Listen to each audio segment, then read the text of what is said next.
everyone! So for today's vlog, samahan nyo kaming kumain at mag-explore sa Iloilo. Ang flight pala namin ngayon is under Cebu Pacific, so Terminal 3 siya.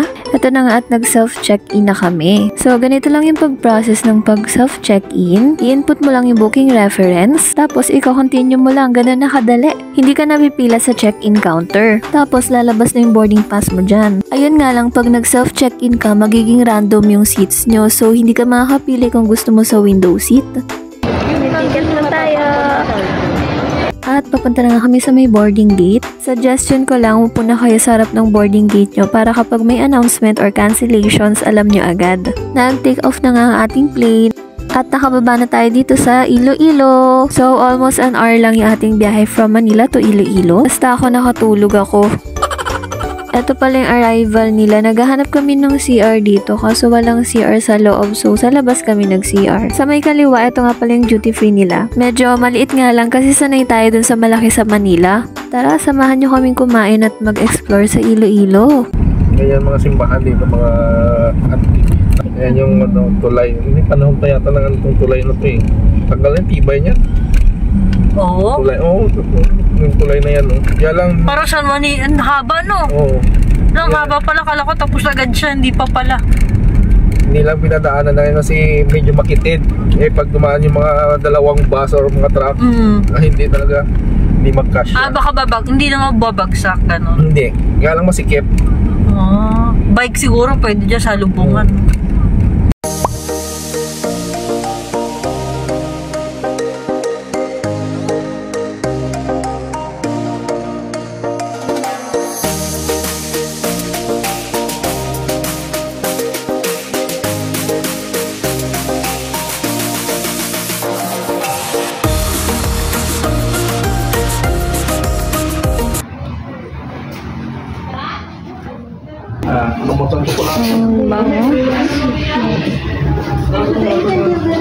Cook best with guava.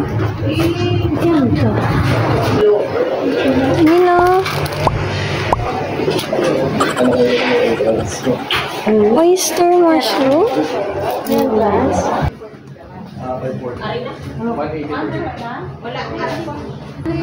Yung inflation niya po is chocolate espresso, bread, yes, mag-chocolate experience po kayo sa taas. Okay. So, no worries naman po kasi yung chocolate po is refillable. Pwede po kayo. Refillable? Okay. Dito po tayo ngayon sa Balay na Bato, dito kay Lola Rufina. So, isa siyang ancestral house. And dito ginagawa yung mga chocolates. So, isa siya sa famous tourist attraction dito sa Iloilo. So, tara, tignan natin kung anong meron dito. Alright, yung pinakahihintay ko, ang chocolate.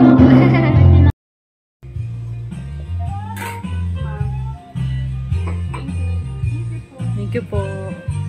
So, tikman natin yung chocolate na hinanda nila sa atin. Kamusta? Sarap.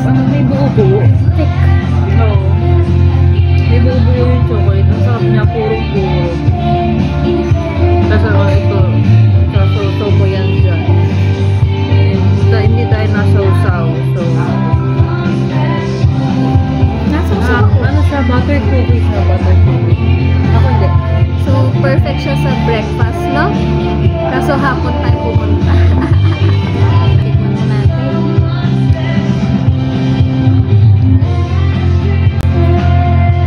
Ang sarap niya. Ulang may sausaw dito. Kasi nga, matik siya. So, dumikit. Parang siya naging choco. Ano? Parang siyang naging coated. Yung chocolate niya. Mas masarap pa to sa ano yung sa taday. Ang sarap no yung may ganito. Pero kapag ininom mo siya ng eto lang. Hindi mo trip. Hindi ko trip. Ako naman trip ko yun. Yung iinamin niya diretso. Puro. 180.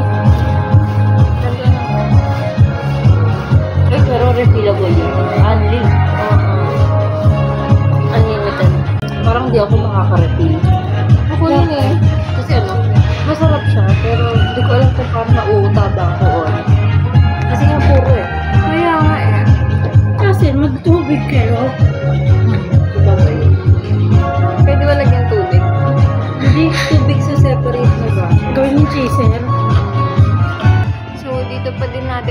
4th generation daw, no? Tapos, meron silang piano na pwedeng paggamit. Depende sa approval ng may-ari. Na? Saan kaya yun? Ayun lang guys. So, aalis na kami. Bye-bye! So, dito tayo sa may Dinagyang Siopaw. Tara, bili tayo.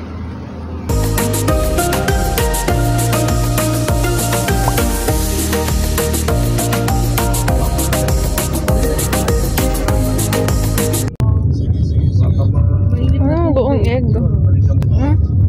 Ang laki ng lock niya. Ang laki ng egg. Susunod na balik. Sarap. May pansit molo pala. Yeah, may pansit molo. Yun sabi mo kakain ka dyan. Oo, tikman natin yung molo nila. Eh, busog na ako eh. Kape-kape na lang ako.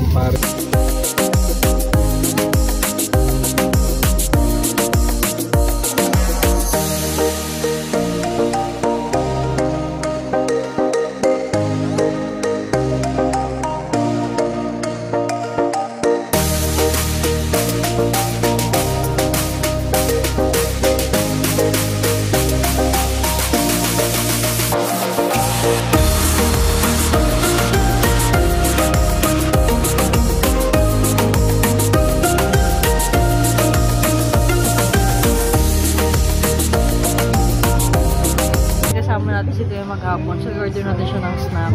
Yes. Hindi pa rin siya kumakain, di ba? Yes.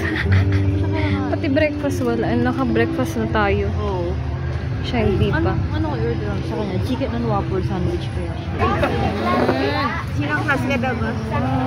Kuya, kain na. Kain na tayo. Hihi.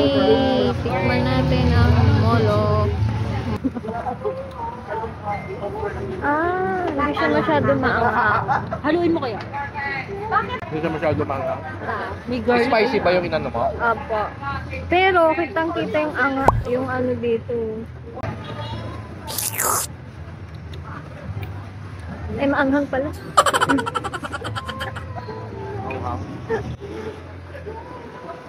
Lagyan sarap. Ano yan? Kape rin. Kanina yan. Okay. Ito yan, meron lahat. Ako lang yun. Ganyan. Baka di maubos. Hindi, para classic nyo eh. Oo. Pareho lang tayo. Pareho. Pag may gento, pag nakakap additional 10 pesos. Yun ba yun? Yes. Tapos ito yung dine-in. Pag dine-in, ganito. Oo. Ayan. Parang classic. Baka daw hindi mo. Baka di maubos. Kaya kinap natin.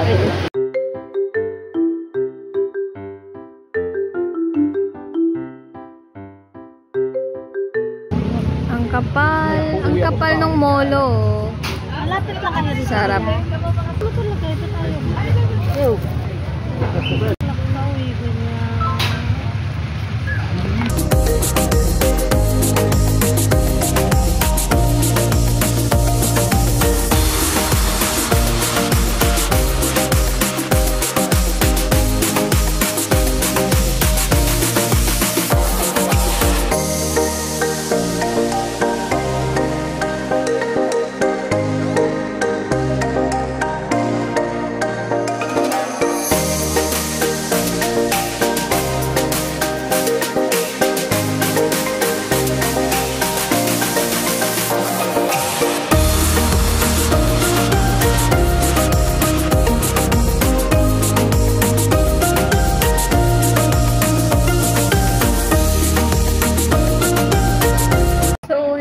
makakaakyat kasi 5:12 na, hanggang 5 lang sila.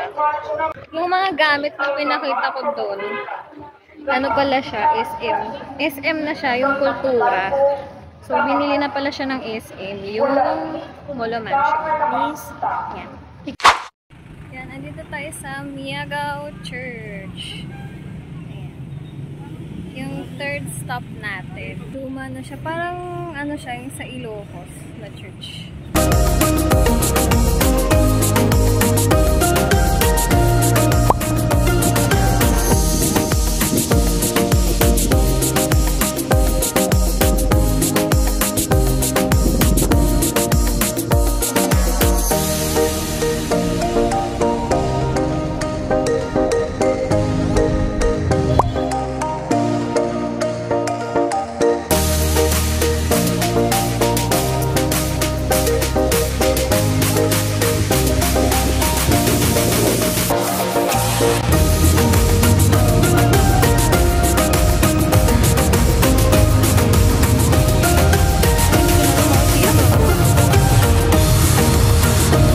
At tayo na nga'y uuwi sa Manila. Maaga-aga nga tayong nakapunta sa airport dahil gabi na at kailangan na umuwi ni Kuya MJ. Sa mga hindi pa nga nakakakilala kay Kuya MJ, panoorin niyo yung unang vlog ko. Ito na nga at nakalapag na nga tayo sa Manila. At pagod na pagod ang mga person. Siyempre, 24 hours challenge ba naman sa Iloilo? Ayun lang, salamat sa pagsama sa amin mag-explore sa Iloilo. Huwag niyo kalimutang mag-subscribe. Thank you for watching!